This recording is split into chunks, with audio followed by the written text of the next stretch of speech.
Ya, nggak apa-apa. Tapi insya Allah di sini enggak. Karena apa? Duduk di majelis ilmu, Rasulullah SAW pernah menegaskan kepada Abdullah bin Mas'ud bahwa duduknya di majelis ilmu itu manfaatnya atau kurang lebih pahalanya itu luar biasa. Bahkan lebih baik dari bersedekah atau merelakan atau memberikan 1000 kuda untuk fisabilillah. Masya Allah ya. Atau fadilah thalabul ilm lebih baik daripada sholat 1000 rakaat. Luar biasa kan? Walaupun ngantuk duduk dapat pahalanya luar biasa. Tapi insya Allah kita nggak ngantuk. Selain pahala, kita juga pengen ilmunya. Karena dengan ilmu akan membantu kita mempermudah menjalankan kehidupan. Insya Allah. Seperti mana yang terakhir kita sudah ketahui, bahwasanya kita tahu bahwa agama yang memang diridhoi oleh Allah Subhanahu wa taala itu adalah agama Islam. Yang alhamdulillah selama ini kita berada di dalamnya. Yang mana ini merupakan anugerah yang terbesar yang telah diberikan oleh Allah Subhanahu wa taala untuk kita semua. Anugerah merupakan anugerah yang luar biasa, yaitu keimanan dan keislaman. Kita tahu bahwa di dalam Islam tidak menerima hanya iya saja, karena di dalam Islam memerlukan pemikiran, ya. Karena kemarin terakhir kita jumpa, kita sudah bahas untuk menjadi syarat masuknya Islam seseorang atau dianggapnya keislaman seseorang, yang pertama syaratnya berakal. Betul ya? Dari syarat yang pertama aja Islam menerima orang-orang yang memang menggunakan akalnya, memahami apa yang akan dijalankannya, bukan karena paksaan, bukan karena ikut-ikutan. Ini Islam. Ya. Makanya syarat yang pertama untuk di dalam Islam adalah berakal. Baru dilanjutkan balik. Kemarin sudah berapa syarat yang kita sudah bahas? 7. Kemarin kita sudah 7. Kalaupun memang ingin disingkat atau salah satu diantaranya itu keimanan, itu kita tambahkan ada ikrah, ya. Kalau dibilang syarat untuk masuk Islam ada 7. Kemarin ya, ada 7. Yang pertama apa? Al-aqil, berakal. Yang kedua balik. Yang kedua yang sudah beranjak balik atau mengikuti agama orang tuanya. Ya, kebanyakan dari kita ini memang Islam dari mulai lahir. Diikut sertakan hukum keislaman itu dari mulai kita lahir. Makanya selama ini kita sudah perbaharui belum keislaman kita dengan mengenal Islam sebenar-benarnya, dengan mengetahui Islam sebenar-benarnya, konteks keislaman kita. Gitu. Terus dilanjut lagi apa kemarin? Bulughud dakwah, sampai dakwah kepada kita atau pengetahuan yang sudah diterima oleh kita. Jelas? Yang kemarin ditambahnya lagi syarat kelanjutan keempat apa? Iman kepada Allah. Betul? Iman kepada Allah, iman kepada Rasulullah, kepada malaikat dan seluruh rukun iman yang harus kita ketahui. Terus dilanjutkan salamatul muslimin an yadihi. Itu yang dimaksud daripada salamatul muslimin an yadihi itu di mana tidak ada kedzaliman atau perkara-perkara yang memang sedang menyakiti atau menyandera orang-orang muslim. Ini terjadi mungkin di zaman dulu. Ya. Terus dilanjut yang terakhir apa? As-sidqu wa tasdiq. Ketika kita ingin mendeklarasikan keislaman kita, ya, kita harus betul-betul jujur, beriman kepada Allah dan Rasulnya dan seluruh keimanan yang memang diperlukan di dalam keislaman. Itu as-sidq, kejujuran itu perlu. Makanya kejujuran itu bukan hanya di awal saja, namun sekarang pun kita perlu kejujuran. Karena banyak orang yang mengakunya Islam tapi tidak jujur dengan keislamannya. Banyak, apalagi boleh kita cek di YouTube tuh. Kalau ngomongin ada informasi bahwa ada memang orang-orang yang bukan Islam, kalau ditanya dia Islam. Bahkan lebih parahnya nih, dia sudah selevel dengan ustadz-ustadz. Di masyarakat dipanggilnya ustadz, bahkan diberikan ruang untuk berceramah. Silahkan cek. Ada yang memang dia bukan Islam, ya, bukan Islam, tapi memang mengakunya Islam. Kalau kayak gitu kelihatanlah ciri-cirinya orang-orang yang memang ingin menjauhkan kita kepada Allah, menghancurkan rasa rindu kita kepada Rasulullah SAW. Udah tanda tanya besar orang tersebut. Jelas? Jelas. Alhamdulillah. Terus setelah kita ketahui syarat, kemarin kan kita bilang bahwa di dalam Islam ini ada dua perihal penting yang perlu kita perhatikan. Pertama syarat. Ya, yang pertama syarat. Nah, kita harus perhatikan sejauh ini Islam kita ini sesuai syaratnya atau enggak? Sesuai syaratnya keislaman kita. Kalaupun memang kita masuk sudah berakal, ya balik. Kita masuk Islam bukan karena sudah balik, tapi memang ikut serta dengan agama orang tua. Oke, sudah diperbaharui belum pengetahuan kita tentang Islam? Keimanan kita kepada Allah dan seluruh keimanan yang perlu kita imani. Apakah kita sudah kuat atau kita sudah pegang keimanan itu? Nah, kita pertanyakan. Makanya perlunya kita membongkar kembali pengajian-pengajian yang bisa memperkuat keimanan kita. Karena kita mungkin terjebak dalam kondisi yang setahunya kita sudah ada di dalam keislaman, namun ternyata belum. Ya, karena dikatakan kalau semua di dalam hadis Rasulullah SAW, al-iman uryan. Di dalam hadis Rasulullah SAW menyatakan bahwa al-iman uryan, libasuhu at-taqwa. Ya, libasuhu at-taqwa wa zinatuhul haya wa thamratuhu al-ilm. Rasulullah SAW bersabda bahwasanya keimanan itu kalau diilustrasikan bagaikan sesuatu yang bertelanjang, sesuatu yang telanjang tanpa berpakaian. Ya, tidak ada yang dapat membentengi, tidak ada yang dapat menghalangi, melindungi keimanan seseorang. Termasuk kita nih.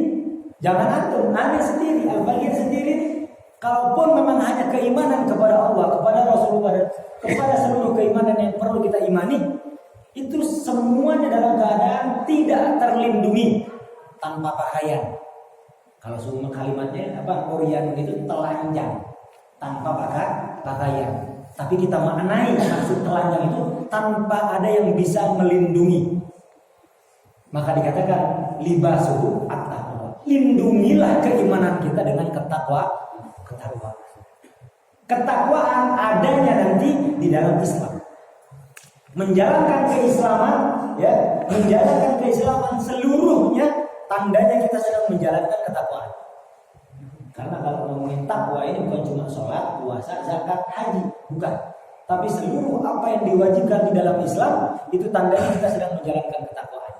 Makanya lindungi keimanan kita karena tidak ada siapapun yang dapat menjamin dirinya akan meninggal nanti dalam keadaan Islam. Ini di dalam kitab An-Nasaih Diniyah karya Al-Habib Abdullah bin Ali Al-Haddad dinyatakan secara langsung. Al-Habib Abdullah bin Ali Al-Haddad, seorang wali kutub, waliul irsyad, ya, mengatakan bahwa tidak ada siapapun yang dapat menjamin meninggal dalam keadaan Islam. Bahkan para sahabat sekalipun, ya, orang-orang soleh, para ulama ketika zaman dulu itu, kalaupun memang ada mereka yang ditawari untuk mati dalam keadaan Islam di kamarnya atau mati dalam keadaan jihad fisabilillah di luar gerbang pintu rumahnya, dia mengatakan, dia menjawab, aku lebih baik mati di dalam kamarku, yang penting dalam keadaan Islam.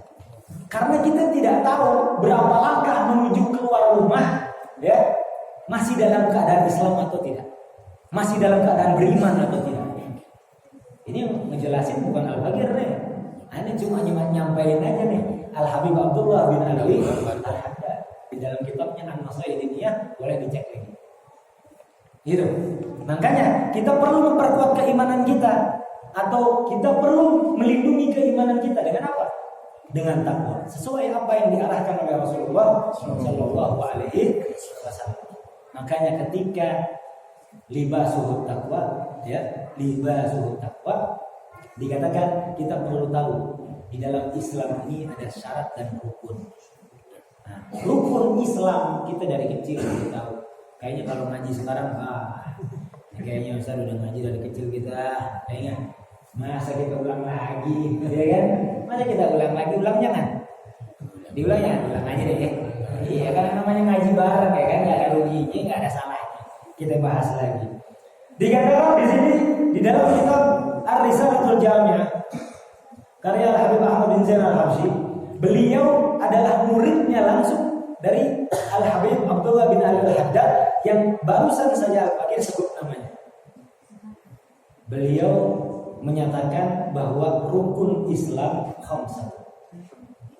Arkanul Islami khamsatun. Rukun Islam itu ada 5. Setelah kita bahas tentang syarat, sekarang kita bahas tentang rukun. Apa itu rukun? Rukun itu kalau kita tahu persamaannya kewajiban. Hal yang wajib di dalam Islam ada 5. Kurang lebih kalau kita persamakan atau kita samakan dengan artinya, rukun dengan kewajiban itu sama. Namun secara definisi berbeda. Apa itu rukun? Kalau secara bahasa rukun itu janibu syai'il adwa. Ya, rukun itu adalah suatu sudut yang menjadi penguat. Kalau kita artikan pondasi. Ya, rukun itu pondasi. Secara harfiah, rukun itu pondasi. Jelas di sini? Jelas ya? Jadi orang perlu memperkuat keislamannya dengan 5 perkara ini. Diketahui orang tersebut Islam yang betul-betul apabila sudah memperkuat dalam pondasi keislamannya. Kalau secara harfiah pondasi, tapi kalau secara istilah katanya mayatimu bi syai' wa wadakhilun fi. Rukun itu adalah sesuatu yang menyempurnakan akan suatu hal dan hal tersebut ada di dalamnya. Jadi sesuatu yang dapat menyempurnakan, ya, yang mana sesuatu tersebut pasti dan harus ada di dalamnya. Jadi sempurnanya, kalau kita ilustrasikan sederhananya sempurnanya keislaman seseorang apabila kelimanya sudah kita pegang. Ya, jadi sempurnanya keislaman seseorang apabila kelimanya kita sudah pegang. Kelimanya tidak kita pegang, sudah dikatakan keislamannya patut dipertanyakan. Kita urut satu persatu dari mulai pertama syahadatu an la ilaha illallah wa anna muhammadar rasulullah. Dari mulai syahadat, salat, dan nanti kita satu persatu kita urutkan. Syahadatnya seperti apa? Ya kan? Betul atau tidak? Mengucapkan syahadat kan memang ada cara, tidak sembarangan. Nah, tapi sebelum kita ke sana, kita bahas dulu tentang arkanul Islam. Apa itu Islam? Selama ini kalau kita ditanya, ente Islam apa bukan Islam? Kalau ada yang orang nanya Islam apa? Nah, jawabannya Islam KTP beda. Jawabannya Islam apa? Islam KTP dah. Yang penting Islam beda. Ya. Nah, kita harus tahu minimal definisi Islam itu apa. Ya. Kalau kita definisikan Islam itu, kalau definisi agama sudah selesai kita definisikan. Agama, ya kan, golongan, kaum dan lain sebagainya kita sudah definisikan. Sampai dengan syariat kita sudah definisikan. Sekarang Islam itu definisinya apa? Islam itu al-istislam wal inqiyad. Itu Islam. Islam itu adalah pasrah atau berserah dan terikat. Ya. Jadi kalau kita mengaku Islam, maka kita pasrahkan segala sesuatunya kepada apa yang kita pasrahkan. Nah, kalaupun memang kita Islam, maka kita pasrahkan.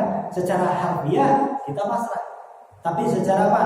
Istilah dikatakan al-istislam wal inqiyad ma'al imtithalul awamir wa ijtinabun nawahi, katanya al-mabni 'ala al-id'an al-batini wa wal iman. Itu Islam. Islam itu di mana seseorang memasrahkan kondisi kehidupannya, ya, menyerahkan kondisi kehidupannya, jelas, seluruhnya ke dalam agama Islam tersebut. Dengan apa? Imtithalul awamir wa ijtinabun nawahi. Dengan mengikuti peraturan-peraturan baik yang diperintahkan atau yang dilarang. Jadi diikuti seluruh perintah yang ada di dalam Islam. Peraturan SOP-nya kita ikuti.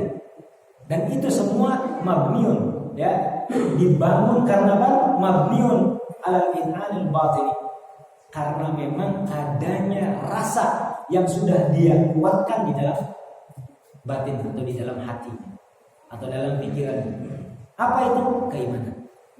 Kalau kita merasa betul memang beriman kepada Allah Subhanahu wa taala, maka kita sudah serahkan seluruhnya kepada Allah Subhanahu wa taala. Kadang-kadang di zaman sekarang ini, ya keimanan seseorang, keislaman seseorang bohong-bohongan. Kita ambil contoh satu yang pasti kita pernah ngelakuin. Kita pernah ngelakuin atau mungkin sering terjadi dan sering kita jumpa. Kita tahu bahwa Allah yang memberikan rezeki. Kita beriman kepada Allah yang Maha Pemberi rezeki. Kita masih pusing mikirin rezeki. Kerjaan, dengan usaha atau apa namanya? Job, ya kan? Semua hal tentang yang termasuk dalam kategori rezeki sering kita pusingkan. Besok gimana nih? Besok makan apa nih? Apa nih? Dipikirkan tentang rezeki itu, padahal kita diharuskan untuk menyerahkan segala sesuatunya kepada yang Maha Pemberi rezeki. Tidak perlu kita pikirkan. Karena di pikiran kalau semua pernah nggak nyobain, kita pikirin bagaimana caranya mencari rezeki, lalu kita cari, ya enggak? Dengan begitu lelahnya, rezeki sama aja segitu-gitu juga. Pernah nggak ngerasain gitu? Pernah. Karena memang pernah aneh konsultasi, komunikasi dengan ada beberapa yang pekerja-pekerja itu yang pekerja harian lepas. Cerita demi cerita dia menceritakan sesuatu, dia pernah ingin mencari sesuatu yang bisa dilipat gandakan di hari itu. Sampai kerja 24 jam 2 hari berturut-turut. Betul, terlihatnya memang dapat 2 kali lipat. 2 kali lipat dia. Yang biasanya 200-300 ribu jadi 600 ribu sehari. Tapi setelah 2 hari 24 jam dia kerja, 2 hari berikutnya dia sakit. Ya, kan kalau hitung-hitung kan sama aja. Berarti memang rezekinya udah Allah kasih 300 ribu per hari. Mau ngoyo, mau kita babak belur berjuang untuk memikirkan rezeki kita, tidak bisa karena sudah ada yang memang mengatur rezeki kita. Yang kita pikirkan bagaimana caranya kita beribadah kepada yang Maha Pemberi rezeki. Itu yang perlu kita pikirkan.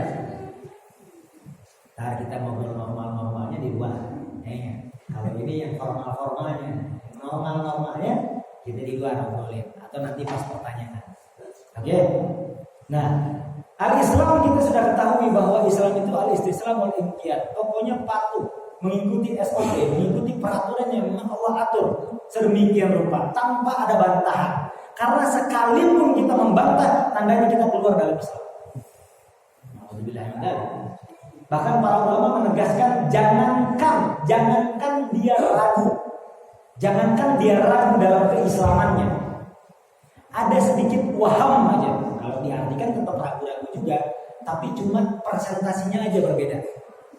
Kalau syak itu 50-50. Kalau waham itu 30%. Ada keraguan tapi keraguannya masih kecil.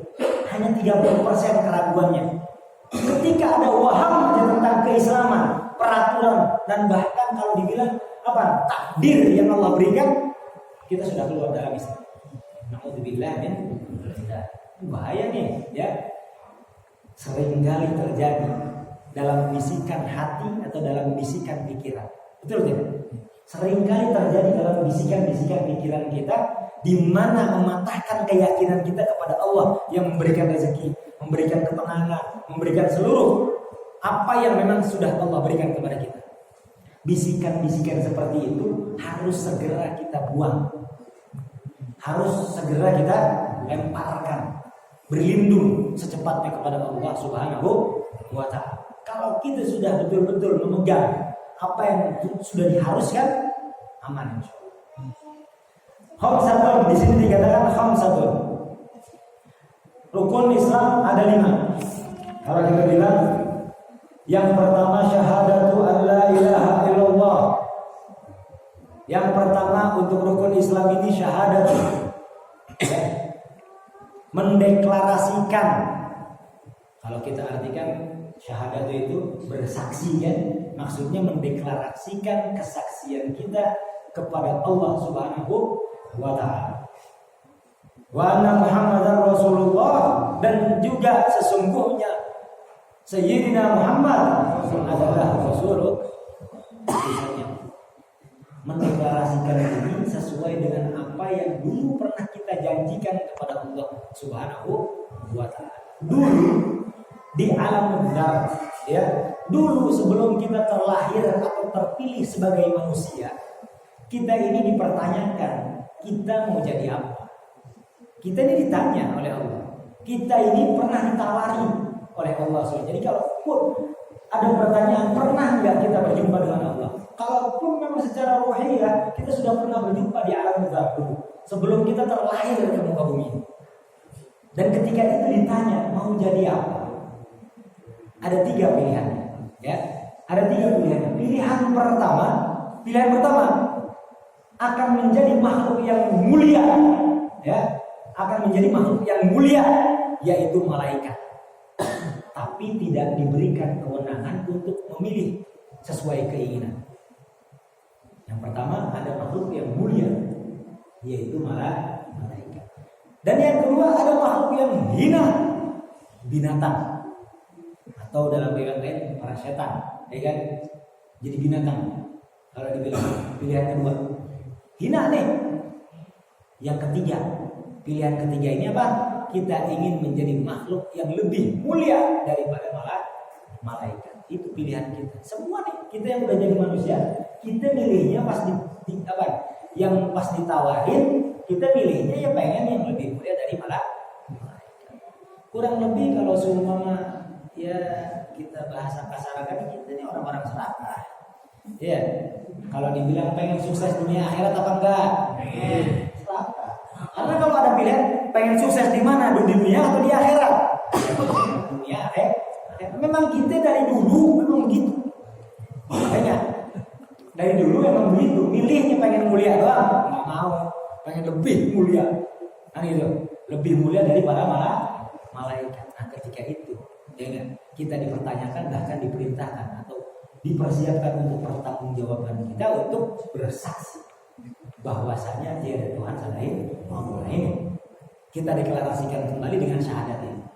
Tapi kalau secara makna, syahadatu an la ilaha illallah an la ma'budu bihaqqin fil wujudi illallah. Secara makna kita tidak jauh-jauh, ya, kita tidak jauh-jauh bahas tentang tauhidnya, tapi kita bahas tentang harfiahnya saja, ya. Bahwasanya kita perlu mendeklarasikan kesaksian kita yang pernah kita saksikan, yaitu tiada Tuhan yang maha kuasa kecuali Allah. Tiada Tuhan yang patut, yang boleh disembah kecuali Allah Subhanahu wa taala. Jelas. Kalaupun memang seumpama tiada Tuhan selain Allah saja, karena kalau diartikan harfiah saja nanti harfiah tanpa makna yang kita mantapkan, ternyata ya di dunia ini banyak Tuhan-Tuhan yang berkeliaran. Banyak yang dituhankan, betul. Banyak yang dituhankan. Makanya di dalam Islam perlu mengerti bahwa tiada Tuhan yang boleh disembah kecuali Allah Subhanahu wa taala. Kalaupun memang semua Allah ciptakan yang dituhankan, itu memang Allah sudah ciptakan. Karena semuanya, apapun hal yang ada di muka bumi ini, di dunia, di langit ini, semuanya Allah yang ciptakan. Yang dituhankan, yang mengaku Tuhan, Allah yang ciptakan. Agar memperingatkan kita semua bahwa yang patut, yang boleh disembah hanya Allah Subhanahu wa taala. Tuhan-Tuhan itu yang lain-lain bohong. Iya kan, sampai kalau di Indonesia ada Tuhan yang ditangkap ya. Benar nggak? Kalau di Indonesia kan begitu. Nah, itu ada yang ditangkepin, ya kan? Pokoknya kayak gitu-gitulah, ya kan? Kan bertolak belakang dengan pikiran kita, makanya udah jelas. Yang kayak gitu-gitu Tuhannya bohong. Ini masa Tuhan ditangkap? Nah itu. Ya. Sampai di situ jelas. Makanya kita deklarasikan kembali kemantapan kita, keyakinan kita kepada Allah Subhanahu wa taala. Wa anna Muhammadar Rasulullah, dan juga bahwasanya Sayyidina Muhammad adalah utusannya Allah sallallahu alaihi wasallam. Ini tentang Rasulullah kita bahas di kemudian, nanti ada pembahasan khusus. Kita lanjutkan setelah ini. Namun kita perlu tahu bahwa apa itu makna daripada syahadat. Syahadat itu adalah al-ikhbar bima ra'a wal iqrar bima alim. Jadi secara definisi syahadat itu adalah al-ikhbar bima ra'a wal iqrar bima alim. Mengabarkan sesuatu apa yang telah dia saksikan, menyatakan atau memantapkan sesuatu dengan apa yang telah dia ketahui, dan seluruhnya atas dasar keyakinan, dan semuanya atas dasar keyakinan dengan ilmu. Jelas itu tentang syahadat, sudah jelas? Jelas ya? Dilanjut wa iqamus shalah. Yang keduanya menegakkan salat, mengerjakan salat. Setelah kita yang pertama kita tahu bahwa syahadat itu perlu kita selalu perbaharui. Satu lagi, karena memang ada hal-hal yang terkadang perkara-perkara itu kita tidak tahu yang dapat memurtadkan kita, atau perkara yang memang tidak memurtadkan. Kita selama ini tidak tahu perkara apa saja yang dapat memurtadkan kita. Naudzubillah min dzalik. Makanya kita perbaharui minimal di setiap malam. Minimal nih, di setiap malam kita perbaharui syahadat kita. Apa nih, sholat udah beda lagi itu mah. Ya, di malam hari itu takutnya habis tidur kita nggak bangun lagi. Takutnya aja, bukan nakut-nakutin, bukan nakut-nakutin, tapi takutnya habis tidur kita nggak bangun lagi. Bagus ya. Tapi kalau kita udah syahadat, aman. Makanya minimal setiap hari kita perbaharui itu. Setelah kita istighfar, kan anjurannya begitu. Perbaharui kita istighfar kita itu, karena di setiap hari kita pasti melakukan dosa. Perbaharui syahadat kita, karena bisa jadi di hari tersebut kita melakukan hal yang dapat memurtadkan kita, tapi kita tidak terasa. Maka perbaharui dua hal ya, minimal aja dulu kita amalkan. Jelas di sini? Jelas. Terus dikatakan, dilanjut wa iqamus shalah, menegakkan salat atau mengerjakan salat. Di mana salat kita ketahui adalah oleh-oleh. Kalau semua disampaikan oleh para menteri, oleh-olehnya di surat Mi'raj Rasulullah SAW, ya, yang tadinya 50 jadi 5 waktunya. Coba bayangin kalau 50 waktu. 5 waktu kita banyak alasan. Ya. 5 waktu aja kita banyak alasan. Ya kan? Ya kalau nggak sekarang alhamdulillah, ya dulu-dulu. Ya kan? Atau kita melihat banyak orang masih 5 waktu aja masih bangga bolong-bolong. Ya walaupun sholat tadi bolong-bolong, bangga tuh dengan bolong-bolong sholat. Subhanallah. Tapi kayak gitu ngaku Islam. Luar biasa kan? Aduh. Padahal harusnya kalau udah tahu bolong-bolong sedih deh. Harusnya astagfirullah, anak malu pengen ngomongnya apa, sholat masih bolong-bolong. Gitu tuh, ada rasa malu. Gitu. Kalau ini nggak jadi kebanggaan, ya walaupun bolong-bolong kan gini-gini. Ya bingung nih yang gini-gini ya. Nah, ini sholat ini dari 50 waktu Allah sudah anugerahkan kepada kita khusus nih untuk umatnya Rasulullah SAW. Khusus hanya untuk kita. Gimana kagak sayang Allah sama kita? Berkatnya Rasulullah SAW. Ya, gimana nggak sayang Rasulullah sama kita? Ya, kita sudah dihadiahi hal yang memang sudah mudah, tapi pahala tidak kurang-kurang. Luar biasa nggak? Makanya, ya anak tegasin, karena memang pembahasan tentang Rasulullah nanti kita akan ulang, tapi anak pengen ingetin satu hal. Rasulullah sudah sayang sama kita dengan segala perjuangan yang kita akan bahas di dalam kitab sejarah. Maka ada satu hal yang banyak yang memang perlu kita dedikasikan. Selama ini nih, yang sering menjadi perdebatan, apalagi nih, Al-Bagir ingin menyinggung sedikit, yang sedang bahasanya bahasa sekarang viral, ya kan? Duriyahnya Rasulullah SAW sedang digonjang-ganjingkan, digoyangkan. Mohon maaf, insya Allah di sini nggak ada. Tapi kepada siapapun yang kita jumpai mereka yang mempertanyakan atau menganggap kepalsuan, atau bahkan menghina, atau bahkan membenci kepada dirinya Rasulullah SAW, beritahukan kepada mereka ketika minimal di daerah beliau itu ada darahnya Rasulullah. Kalau kita punya rasa rindu kepada Rasulullah SAW, rasa cinta kepada Rasulullah SAW, ya kan? Apalagi setiap minggunya kita baca Simtud Duror, bacanya Simtud Duror maulidnya Rasulullah SAW, kan itu sejarahnya Rasulullah SAW. Buat apa? Buat kita menanamkan kembali rasa rindu kita kepada Rasulullah SAW. Kalau kita pengen jumpa dengan Rasulullah, duduk bersama majelisnya Rasulullah SAW, minimal alhamdulillah kita bangga, kita senang, kita suka duduk bersama dirinya Rasulullah. Satu, nih tempatnya di hati bukan di otak. Karena kalau kita tempatkan hal-hal yang seperti demikian di otak, pasti akan ada nolak. Pasti ada nolak. Tapi kalau kita sudah simpan di hati, insya Allah kita nggak ada lagi yang dapat mengganggunya. Karena sudah kuat hatinya, tempatnya sudah kuat. Jelas. Ini singgung sedikit aja. Mohon maaf. Terus dilanjut lagi, wa iqamus shalat ini tentang di mana kita memang dikasihnya 5 waktu. Yang jadi pertanyaan, ini sholat untuk umatnya Rasulullah doang? Enggak. Ya, sholat itu bukan hanya kita umatnya Rasulullah, Nabi Muhammad SAW. Sholat sebelumnya pun, nabi-nabi sebelumnya udah ada sholat di waktu yang sama persis kita kerjakan. Di waktu-waktu yang memang sama persis kita kerjakan, tapi tidak seluruh nabi itu mengerjakan 5 waktu ini. Jadi ada. Yang pertama dikatakan, sholatnya Nabi Adam itu sholat subuh. Nabi Adam sholatnya sholat subuh, sama persis subuhnya sama waktu subuh kita.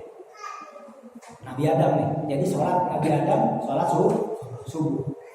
Walaupun ada beberapa riwayat yang berbeda, tapi yang pertamanya sholat Nabi Adam sholat subuh. Yang kedua Nabi Daud.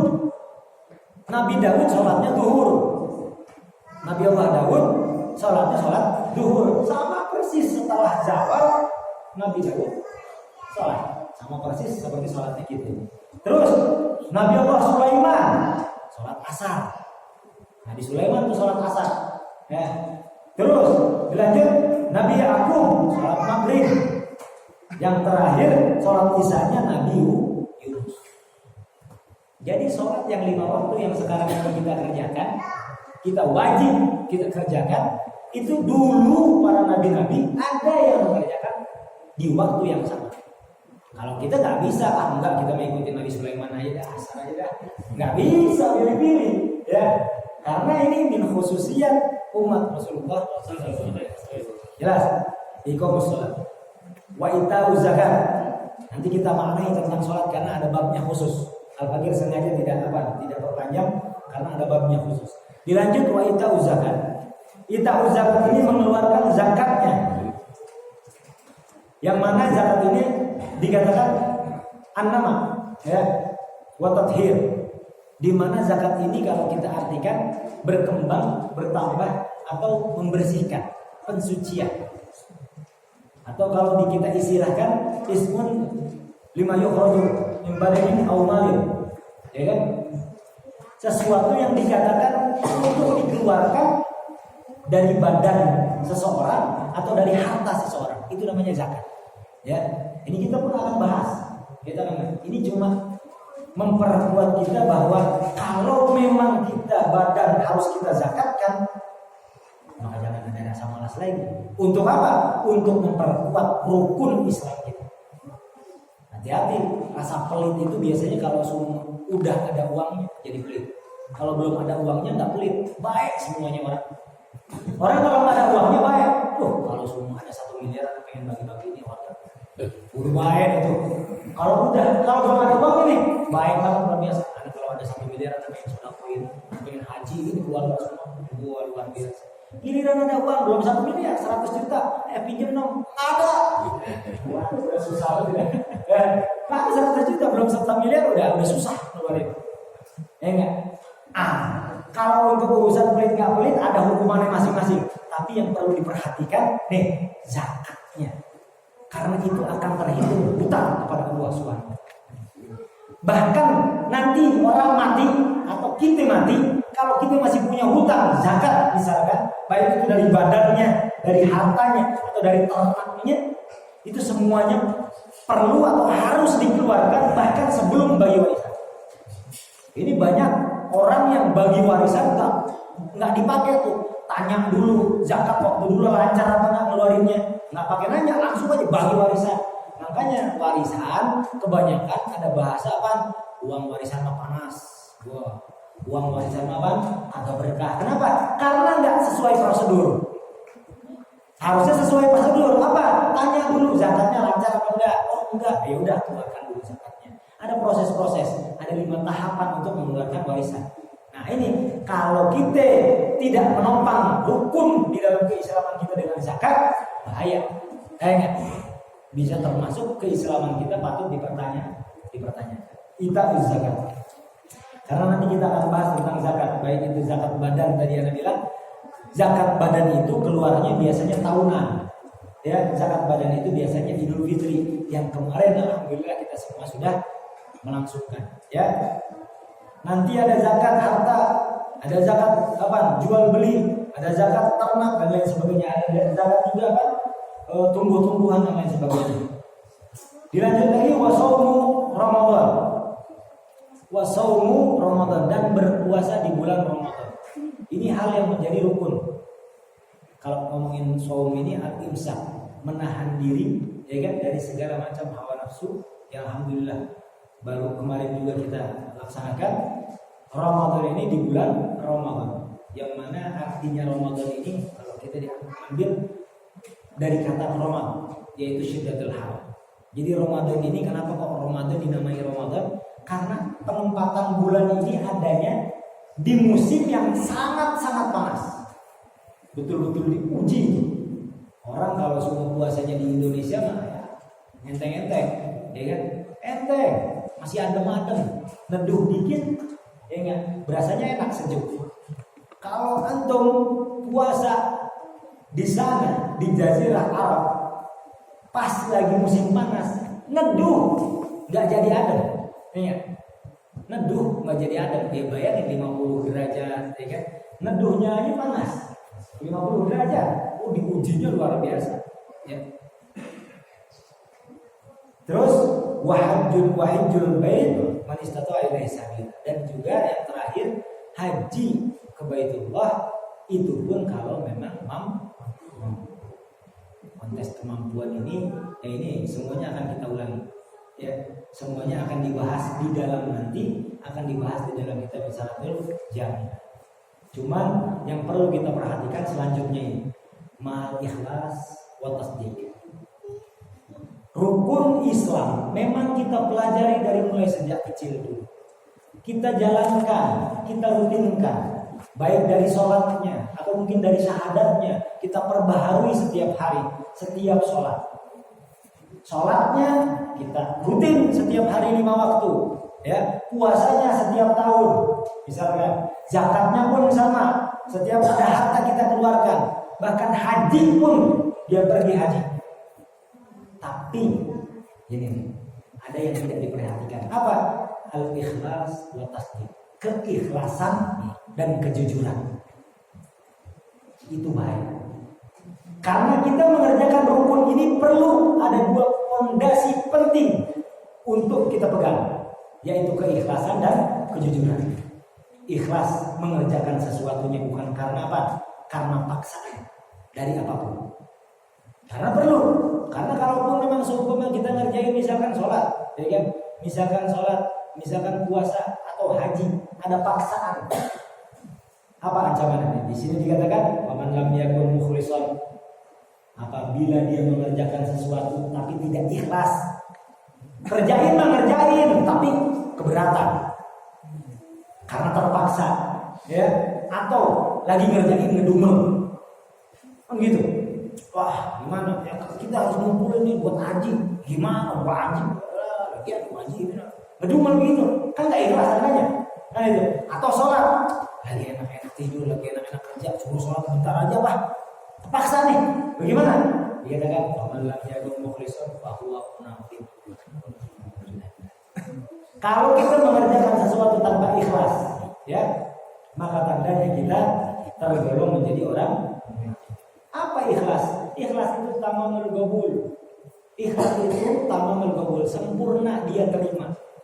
Apapun yang menjadi ketentuan kita terima secara sempurna, tanpa ada keluhan sedikit pun. Nah, kita yang masih ngeluh-ngeluh, perbaiki. Jangan lagi kan ngeluh. Kebanyakan kita yang ngeluh. Ini kan ada peribahasa, jangan ketemu sama dia, ngeluh lagi. Ada banyak kan di tongkrongan, kebanyakan bahasa ini keluar di tongkrongan biasanya. Waduh, kalau udah ketemu dia, pergi aja dah. Ngeluh-ngeluh. Ada tuh orang-orang tipikal yang memang gak mau dideketin. Karena apa? Bentar-bentar ngeluh. Karena yang ngeluh ditakuti, yang ngeluh-ngeluh ini ditakutin. Karena udah ngeluh ujung-ujung pinjam duit. Biasanya begitu tuh. Ya. Makanya jangan ngeluh. Itu urusan beda, ya. Urusan beda. Ya, jelas. Jelas apa enggak ini? Ya. Alhamdulillah kalau jelas. Yang perlu kita perhatikan fondasi ketika kita mengerjakan rukun Islam ini, yaitu ikhlas dan sujud. Keikhlasan itu ada tandanya. Jadi kalau pengen mengukur diri sendiri, bukan mengukur orang lain ya. Kita ngaji buat diri kita, bukan untuk orang lain. Orang yang belum ngaji tinggal ajak ngaji. Jangan kita bahasanya kita ajarin, bahasanya ajarin itu kita jangan tegurin. Karena takutnya ntar nanti mentang-mentang udah ngaji. Udah kayak soalnya misalnya kalau untuk niatnya dakwah boleh. Tapi kalau mengukur orang lain jangan. Karena kita ngaji buat diri kita. Karena kebanyakan maaf. Orang mentang-mentang udah ngaji, menunjuk orang salah tuh. Waduh. Ngajinya baru sebaris, ya kan? Orang ngelakuin apa udah salah-salah, lu salah tuh, nunjuknya udah kencang, salah tuh. Nah itu jangan ya. Kalau kita ngaji untuk diri sendiri kita.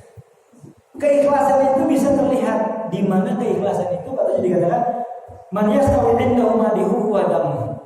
Kalau orang ikhlas itu dia akan memiliki perilaku yang sama saja, entah dia terpuji atau dipuji atau dihina. Misalkan dia melakukan sesuatu, entahkah dipuji ataupun dihina, dia sama aja, dia tetap lakukan. Berarti tandanya ikhlas. Kalau berbeda, kalau kita lakuin dipuji, tiba-tiba alhamdulillah dihargain, tapi pas kita kerjain nggak ada yang memuji, kita ngedumel, atau kita bahkan dihina, uring-uringan, tandanya belum ukur aja diri sendiri. Kalau kita ngelakuin sesuatu lagi nungguin orang memuji kita, siapa nih? Kalau nggak ada yang memuji, orang memuji kita, berarti tandanya belum ikhlas. Terus salah satu diantaranya manistawa amalu bil dhahir wal batin. Ikhlas itu apabila dikatakan sama perilakunya apabila dalam keadaan terlihat ataupun tidak terlihat. Itu ikhlas namanya. Misalkan contoh sholat tahajud atau sholat duha. Bahwa kalau semua lagi bareng-bareng itikaf di masjid, dia kan sholat tahajud sampai 12 rakaat. Dia sholat duha sampai 8 rakaat. Tapi kalau semua lagi nggak ada orang di masjid 2 rakaat langsung pergi wudhu. Beda ternyata kalau lagi sepi dikit, ya kan? Kalau lagi rame banyak, tandanya kagak Nah nanti ngukur keikhlasan ini Allah. Yang ngukur keikhlasan Allah Subhanahu wa ta'ala. Yang perlu kita takuti bukan orang lain yang mengukur kita, tapi ini kalimatnya faman yakun mukhlishan. Kalau orang nggak ikhlas ngelakuinnya, fahuwa munafiq. Dikatakan orang tersebut dikategorikan orang munafik. Orang munafik, kalau kita bahasanya nggak tahu karena udah sering diobrolin kayak munafik ente, udah misalkan ditawarin minuman nih, susu nih, atau ditawarin makan deh, bolu apa segala macam, mau nggak? Munafiknya, munafik ente, kamu tadi kagak tadi lapar sekarang enggak lagi deh. Mungkin sering jadi obrolan ini munafik gitu. Jadi kayaknya munafik itu bukan hal yang menyeramkan, karena sering diobrolin, kedengarannya munafik itu jadi kayak bukan hal yang menyenangkan, kayak cuma hal yang memang sudah perilaku yang tidak sesuai apa yang menjadi kenyataan. Kayak begitu dong nih. Hati-hati, munafik ini ada dua kategori. Ya, kemunafikan ini ada dua kategorinya. Ada munafik i'tiqadi, ada munafik amali. Ya, munafik i'tiqadi, ada munafik amali. Kalau dibilang munafik amali, munafik amal nih, munafik perilaku. Munafik perilaku ini sesuai apa yang disampaikan oleh Rasulullah SAW. Kita ambil tiga kategorinya aja dulu deh. Kalau memang dia ngomong, dia bohong, diamanatin, dia khianat, kan itu. Pokoknya hal-hal yang memang menjadi menjadi kewajiban bagi dirinya dia tinggal. Itu orang-orang munafik, ya. Jelas itu amal. Kalau Al-Bagir punya guru Al-Husain bin Abdullah bin Al-Syadili menegaskan, kalau masih munafik amal, ya kan, mereka nanti hanya diperhitungkan saja, ada hisabnya. Dimana kalau dengan dihisab dia ternyata taubat nih, dengan dihisab, lalu dia ada amalan-amalan yang dapat menghapus kemunafikan amali itu tadi, dia tidak jadi diazab oleh Allah SWT. Kalau munafiknya amali, tapi tetap ada perhitungannya. Siapa yang berbohong diperhitungkan, tapi terkategorikan munafik. Tapi hanya dosa-dosa yang memang perlu dibersihkan dengan hisab. Ya, ada perhitungannya. Tapi ada yang satu yang ngeri, luar biasa. Munafik i'tiqadi. Ini yang ngeri.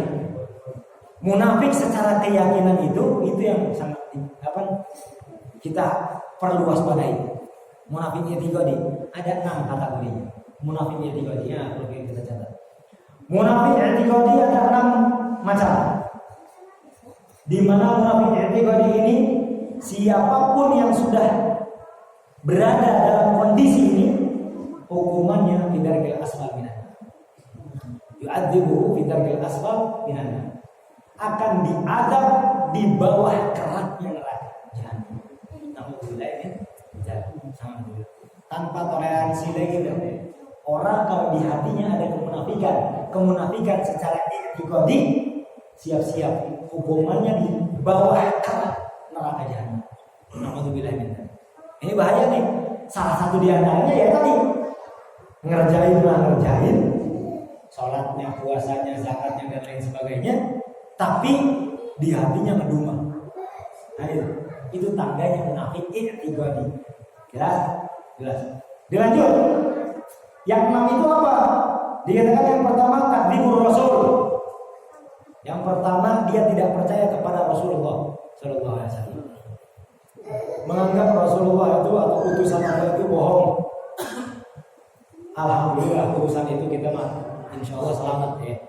Di situ karena kita beriman kepada Allah dan Rasulullah sallallahu alaihi wasallam. Di situnya ya alhamdulillah.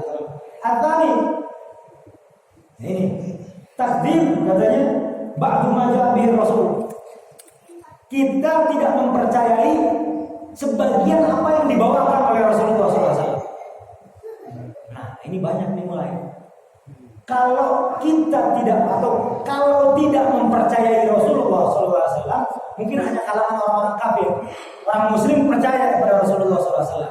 Tapi kalau masuk dalam kategori berikutnya, dia tidak percaya kepada sebagian yang dibawakan oleh Rasulullah SAW. Ini mungkin hati-hati. Bahkan orang Islam pun ada, ya, yang mengaku Islam pun ada, karena dia tidak percaya apa yang dibawa oleh Rasulullah Sallallahu Alaihi Wasallam. Jelas di sini. Karena apa? Salah satu apa yang memang tidak dipercayai adalah contohnya hadis. Misalkan dikemukakan 1 atau 2 hadis, ya, ternyata dia tidak percaya akan hadis itu, maka itu tandanya munafik i'tiqadi. Hadis-hadis yang lain dia percaya, pas kebetulan hadis yang tidak sesuai dengan keinginannya, wah enggak nih, ya kan? Bukan begitu nih, kan itu. Padahal hadis dia nggak mau percaya, yakin bahwa hal tersebut adalah penyakit munafik i'tiqadi. Bahaya, pilih-pilih, ya kan? Banyak ini terjadi ini. Al-Bagir sering mengingatkan, Al-Bagir ini sering mengingatkan di majelis-majelis, hati-hati. walaupun hadisnya itu dhaif, ya, karena minimnya pengetahuan kita tentang sahihnya hadis. Kita sendiri nih, walaupun ada yang mentashih atau belum ada yang mentashih, ya, walaupun jangan pernah menganggap bahwa hadis itu tidak berguna. Jangan pernah. Walaupun dhaif kita gunakan. Ya, karena takutnya kita tidak tahu ternyata itu hadis sahih yang belum ditashih. Karena kita kategori munafik ya. Hati-hati, ya kan? Ini ada ilmunya khusus memang. Terus dilanjut lagi katanya apa? Yang kelima, kan? Itu yang keempat ya? Ketiga. Yang ketiga bughdur Rasul. Benci kepada Rasulullah. Benci kepada Rasulullah sallallahu. Memang rasa-rasanya kalau seumpama rasa-rasanya benci kepada Rasulullah, kalau seumpama ditanya orang Islam benci enggak sama Rasulullah, jawabannya enggak mungkin benci sama Rasulullah sallallahu. Tapi Al-Fakir pernah ingetin, hati-hati ada hadisnya Rasulullah SAW menegaskan tentang apabila ya kita ngomongin nih salah satu maknanya nih, jangankan benci kepada dzurriyyahnya Rasulullah SAW. Ini kesinggungan gitu sekarang, ya kan? Benci kepada bahasa Arab aja, kata Rasulullah SAW, tandanya ada kebencian kepadaku. Kata Rasulullah SAW.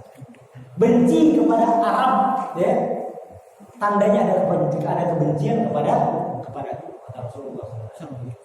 Belum kepada dzurriyyahnya Rasulullah nih, baru ke Arabnya doang. Kan banyak tuh, sempat viral-viral tuh. Iya, agama Islam, jangan diarab-arabin. Apaan itu Arab kan gitu.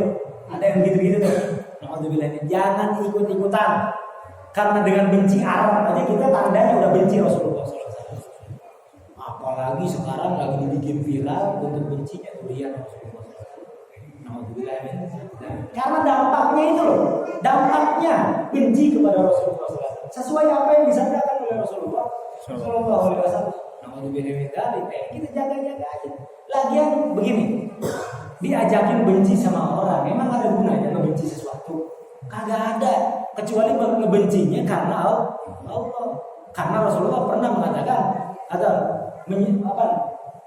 menganjurkan, mengatakan, memerintahkan atau memberikan batasan kepada kita, al-hubbu fillah wal bughdu fillah. Kalaupun memang kita ingin cinta, cintai karena Allah. Kalaupun memang kita ingin benci, bencilah karena Allah. Kalaupun benci bukan karena Allah atau cinta bukan karena Allah, ngapain? Nggak ada guna. Jelas di situ ya? Jelas. Sekarang yang keempat.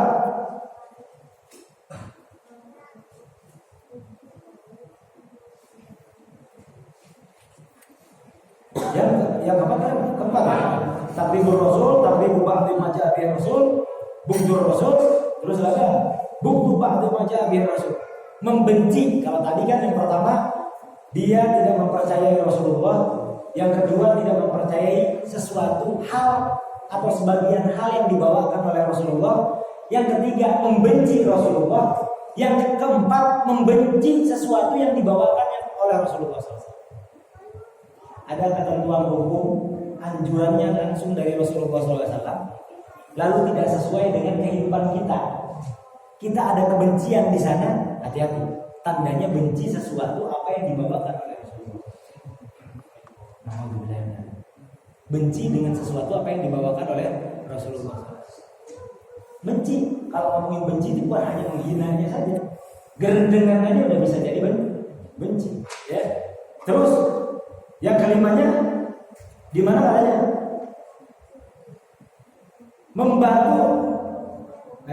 Membantu untuk mengkerdilkan, menghinakan agama Allah. Ya.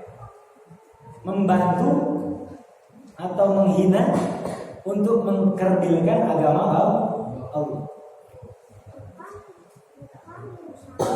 Jadi kalau ada seorang muslim berada di jajaran para pembenci Allah dan Rasulnya, para pembenci Islam, maka tandanya orang tersebut orang-orang munafik. Ini kalau aneh artikan dengan orang tersebut itu ciri kita. Hati-hati kita menjadi orang yang tersebut. Jelas ya? Ini hati-hati nih. Dan yang terakhir apa? Yang terakhirnya itu dia ada rasa tidak suka ketika apa? Ketika ada pertolongan untuk umatnya Rasulullah SAW. Jadi kalau umat Islam ini mendapatkan kemenangan, mendapatkan kebahagiaan, sedang ada syiar di dalamnya, dia tidak suka. Contoh orang Islam ngaji, atau mungkin yang biasa bukan ngaji di pengajian di masjid, misalkan ada acara-acara kayak ini, kayak kalau dibilang Muharram ada, misalkan apa? Ada pawai memperingati Muharram. Udah gitu ada yang nggak senang aja tuh.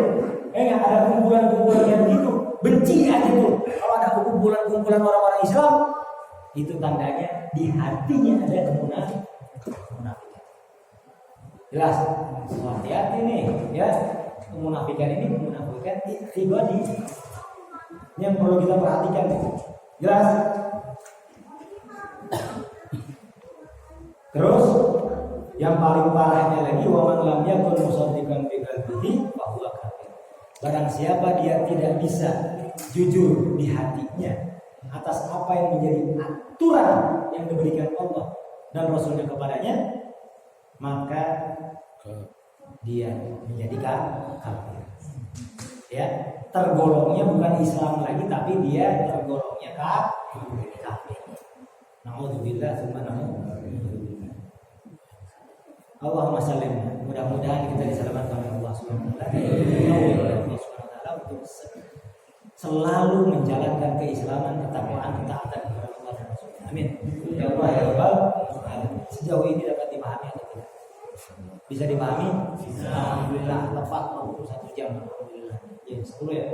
Biasanya jam berapa? Cocok, apa yang sampai jam 3? Jam 3 di rumah. Sejauh ini ada pertanyaan atau tidak? Nanti kita akan lanjut tentang keimanan, ya. Satu persatu aja karena memang 1 jam waktu yang tidak terlalu banyak, tapi alhamdulillah dapat tersampaikan satu masalah ini, mudah-mudahan bermanfaat dunia akhirat. Dan mudah-mudahan senantiasa Allah jaga kita dalam keimanan kita, dalam keislaman kita, dan mudah-mudahan duduknya kita dilimpahkan keberkahan rahmat dan maghfirah dari Allah Subhanahu wa taala. Wabil khusus kita duduk taklim ini dibarengi, ditemani oleh para habaib dzurriyyahnya Rasulullah SAW. Dan mudah-mudahan beliau-beliau semua diberikan umur panjang, sehat walafiat, dan insya Allah senantiasa keberkahan selalu tercurah kepada kita semua. Amin ya rabbal alamin. Dan juga kita mohon berdoa meminta kepada Allah SWT dan berharap agar duduknya kita di majelis ta'lim ini, ketika Allah berikan pahala untuk kita semua, Allah berikan juga untuk orang tua kita. Baik orang tua kita yang sudah tiada, yang mudah-mudahan Allah berikan kedudukan yang sangat mulia di sisi Allah Subhanahu wa taala.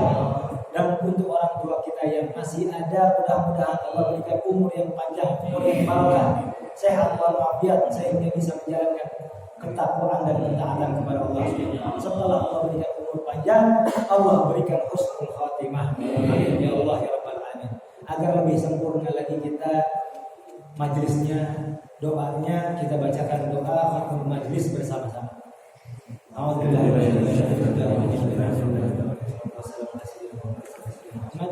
Rabbana fa'na lima 'allamtana, rabbi 'allimna alladhi yanfa'una, rabbi faqina wa faqih ahlana wa barakat lana fi dinina ma'al qadrin sa'adaka, rabbi waffiqna wa waffiqhum lima tardi qawlan wa fi'lan karama, warzuqi kulla halalan daima wa akila azkiya ulama, nahdu bil khairi wa nufwa kulla syar, rabbana waslih lana kulla sur, wa akira bir ridha minkal uyun, waqdi anna rabbana kulla duyun, qawla antiyana rusul munun, waqdi wasrata aqamas salam, wa salatullahi takshal mustafa, من إلى الحق دعانا والوفاء بكتاب فيه للناس الشفاء، وعلى الآل كراما شرفا، وعلى الصحب وصحبه الغرام، اللهم اهدنا بهداك واجعلنا ممن يسارع في رضاك، ولا تولنا وليا سواك، ولا تجعلنا ممن خالف وعصى hasbunallah wa ni'mal wakil, ni'mal maula wa ni'man nasir, wa la hawla wa la quwwata illa billahil aliyyil azim. Bismillahirrahmanirrahim.